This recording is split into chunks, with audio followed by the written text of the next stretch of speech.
first YouTube video of the semester. Crazy exciting. So there's been a big focus on the heart this semester. So before we can get into all that kind of stuff like dyslipidemia and heart medications, we actually have to understand what the heart actually is. The heart is obviously the central part of the cardiovascular system, which we can also call the circulatory system. This system primarily delivers oxygen and nutrients to the body and removes waste, but it does a little bit more than that as well. The blood pressure is a driving force behind many bodily functions like glomerular filtration rate in the kidneys, and the system is also vital to maintaining fluid balance, regulating temperature, and delivering hormones. There are three main parts of the cardiovascular system: the heart, the vessels, and the blood. Today we're going to be talking all about the heart. The human heart beats 100,000 times a day, and 7,000 liters of blood pass through the heart every single day. The heart is pretty much a muscular pump. It has two separate pumping systems, which we call the left and the right. Importantly, if you're looking at a picture of the heart, we're actually looking at a flipped picture. So the right is actually the left and the left is actually the right. It's super stupid, but you'll see it on this photo here. The left and the right have two chambers each, which we call the atrium and the ventricles. The atrium, like the atrium of a house, receives blood, and the ventricles, which are very muscular, pump it out. Blood starts its journey in the heart by entering the right atrium. This blood is deoxygenated and has been sucked dry by all the tissues of all of its nutrients. The blood is then moved to the right ventricle, which is going to be pumped up into the pulmonary artery. The pulmonary artery goes up to the lungs, and it's part of the pulmonary circuit. This is one of two cardiovascular circuits that we have in the body. In the lungs, the blood is reoxygenated by leaky capillaries. We're going to be looking more at how capillaries work in a later video. The newly oxygenated blood then goes through the pulmonary vein and back into the heart, where it enters the left atrium.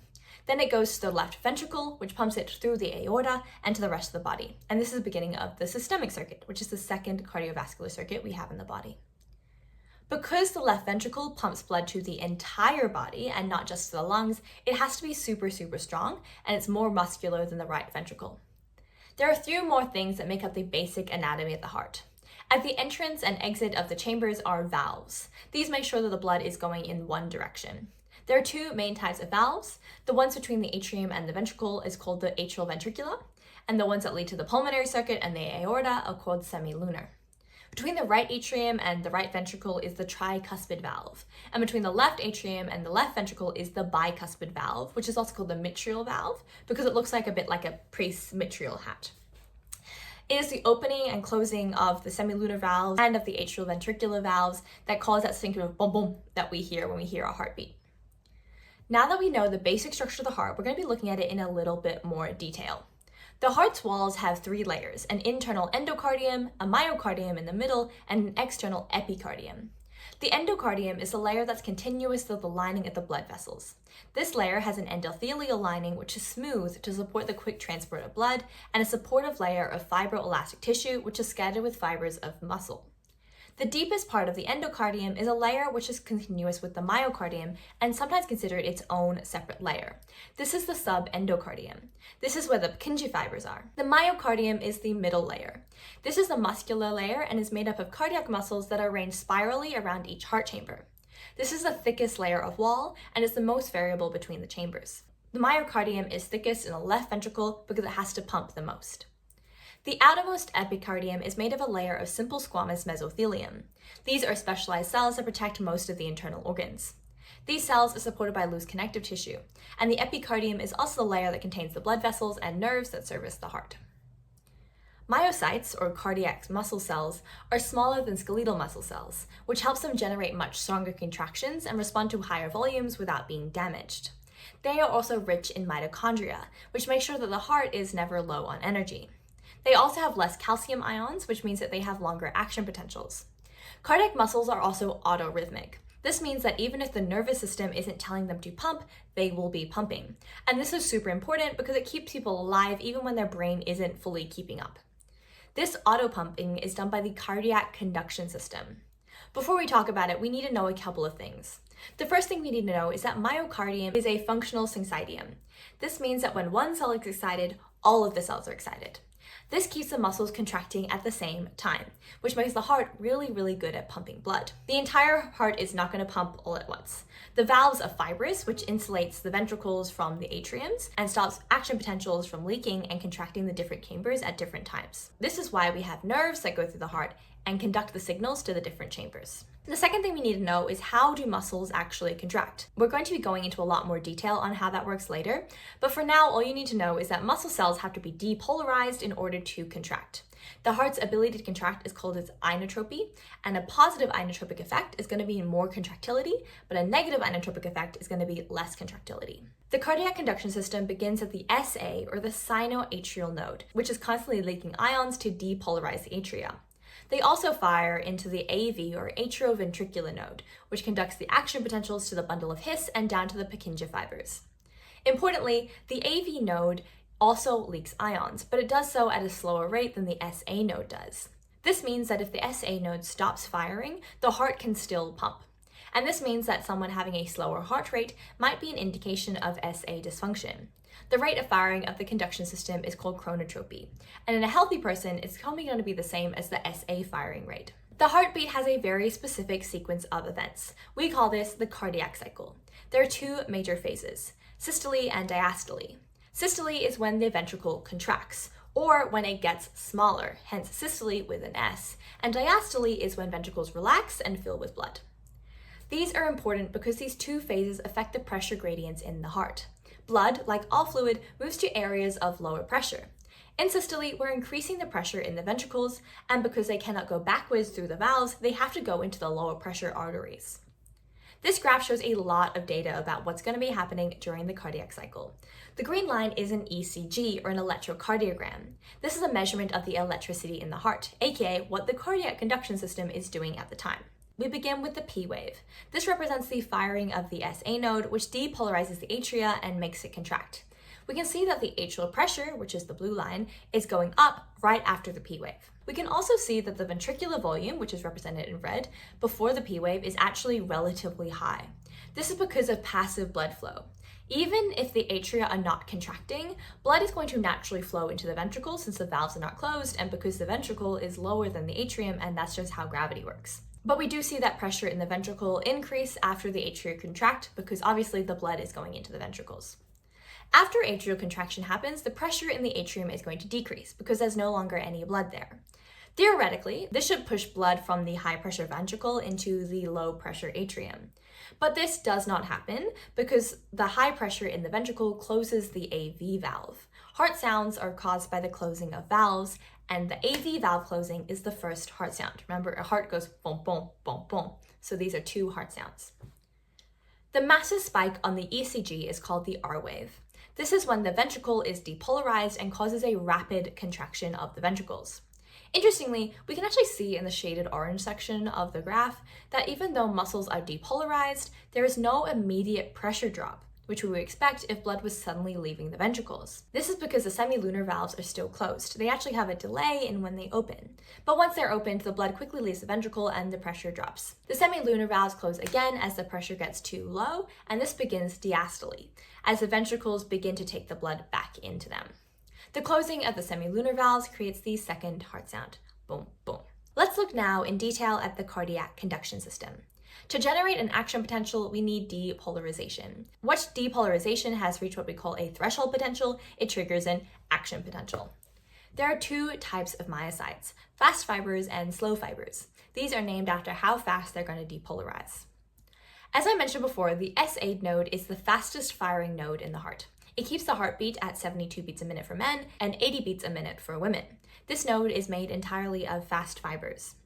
To understand the cardiac action potentials, we have to understand three ions: calcium, potassium, and sodium. These are all positive ions. When they move into the cell, they depolarize them, moving them to a positive extreme. But when they move out of a cell, they repolarize them, bringing them more to a neutral baseline. Ions move over electrochemical gradients. Calcium and sodium tend to want to be inside the cell, and potassium tends to want to be outside of the cell. This means that if we want to depolarize the cell and make it more positive, we would want to be making it easier for calcium and sodium to move, since calcium and sodium are going to want to move into the cell. And if we're going to want to repolarize the cell, we want to make it easier for potassium to move, because it's going to move out of the cell. This is all done by voltage-gated ion channels. It's also important to note that sodium and calcium move at different rates. Sodium moves very quickly. This makes it important for rapid depolarization. But calcium is a little bit slower, so its role is more in slowing down the repolarization and therefore creating a refractory period.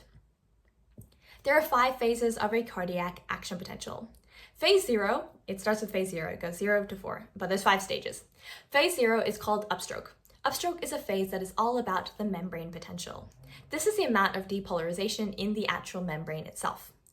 It is the membrane potential that controls the sodium channels opening. When the resting membrane potential reaches the threshold potential, the sodium channels are going to open and sodium is going to rapidly enter the cell, causing rapid depolarization of the fast fibers. Phase 1 is called early rapid depolarization. In this phase, there is a decrease in the amount of sodium that can go across the membrane. This is because of the movement that has already happened in phase 1 has changed the electrochemical gradient and made the passive movement of sodium less rapid. In this phase, there's also going to be the beginnings of calcium and potassium movements across the membrane. Phase 2 is the plateau phase.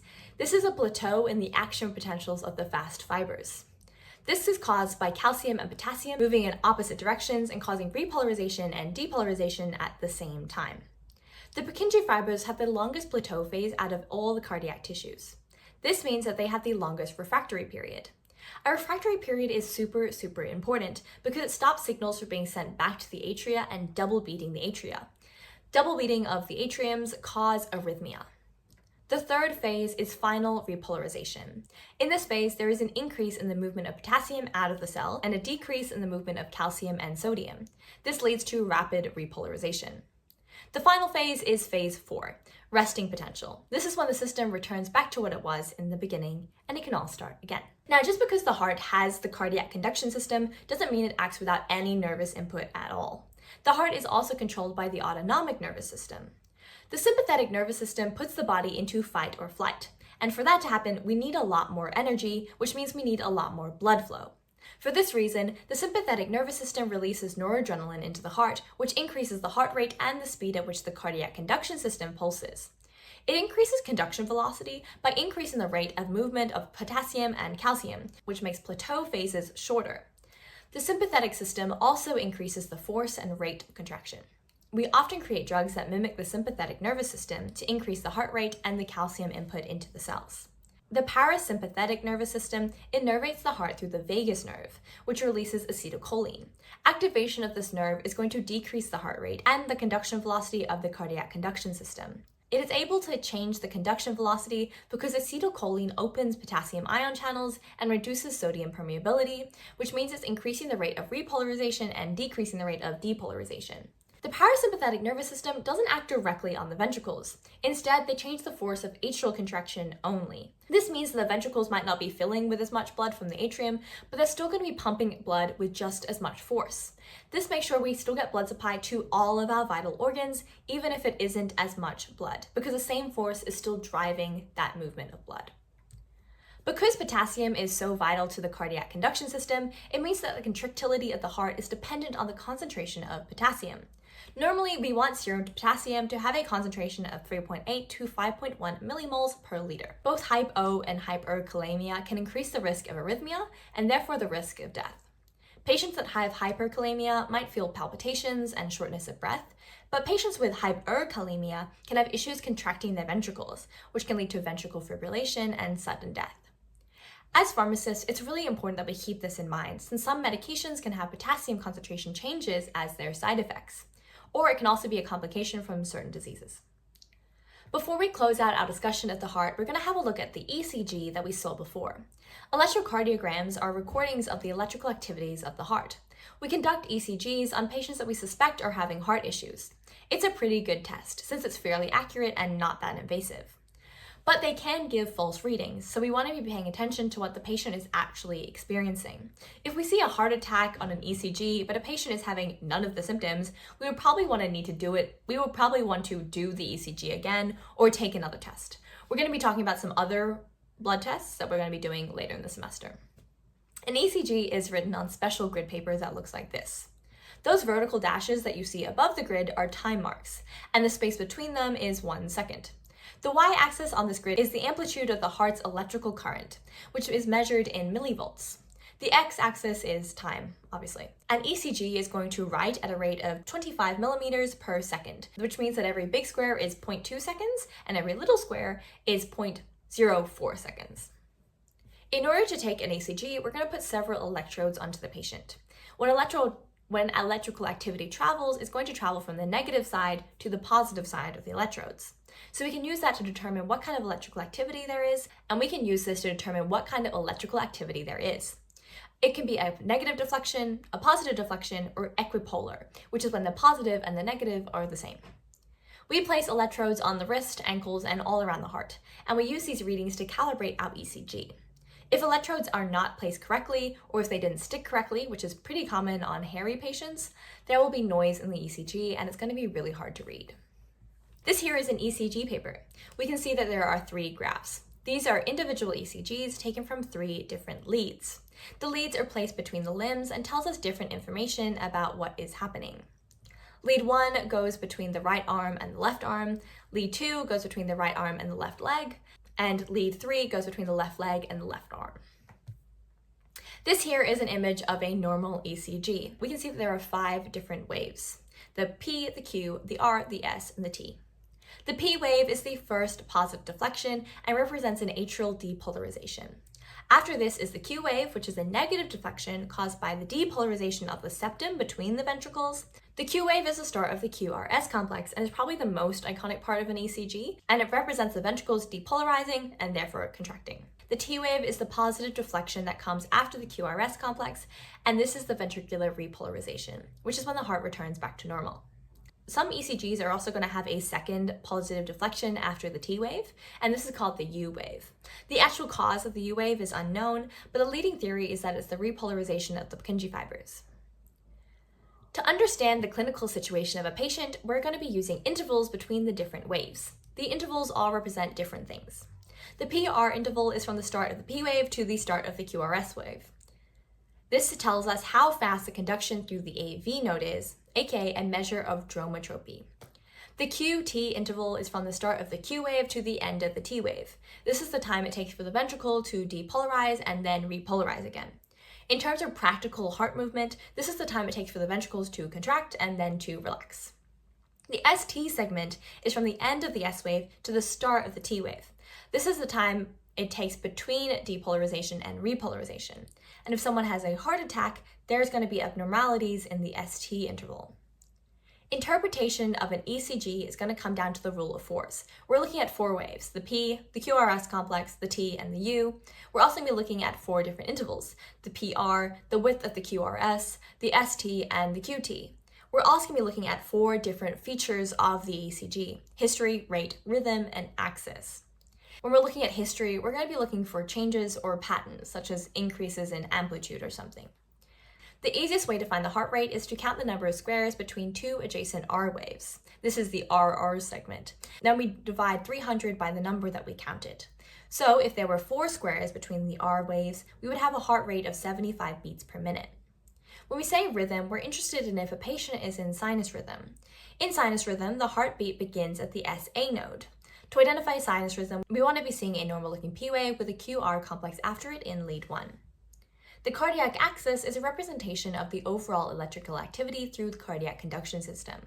There are many ways in which we can figure out this axis, but the easiest way to look is to look at the charge of lead 1 and lead 2 and then compare them. If they're both positive, then we have a normal axis, but if they're different, then there's some kind of deviation. We're going to have a look now at some examples of abnormalities. In this ECG, we can see that there's a big gap between the P and the QRS. This is a large PR interval. In this ECG, we can see that the QRS complex is isoelectric, which means that it is as positive as it is negative, which could be an indication that ventricular contraction is not very strong. This here is the ECG from someone who has myocardial ischemia. This is a condition where there is abnormally low blood flow to the coronary circulation. It's a condition that is actually pretty common nowadays because of dietary habits and sedentary behavior. We can see here that there's an abnormally large QRS complex in lead 1, particularly at the end, which indicates that there are leaky channels in the myocardium. We can also see an inverted T wave, which goes down rather than goes up, and there's also a very large ST segment. These are abnormalities that we're seeing in lead 1 of the ECG, but if we saw them in lead 2 or 3, it would tell us that there is myocardial infarction, aka a heart attack, on the left side of the heart as well. We also see abnormalities that are associated with just the atrium or just the ventricles. One thing to look out for is atrial fibrillation, which is a normal rhythm that makes the heart beat fast and irregularly. This will compromise the heart's ability to pump blood, which leads to strokes and blood clots. Atrial fibrillation is characterized by fibrillary waves, which can be seen in QRS complexes that are not of equal height and RR segments, which are not of equal distance. There is also atrial flutter. This happens when there is a circuit that causes a repeated loop of electricity that depolarizes the atrium. We also have ventricular fibrillation. This is the most important rhythm to look out for because it indicates that there is cardiac arrest, and this can be fatal if life support isn't given straight away. We can see on this diagram that there's no identifiable waves present in ventricular fibrillation.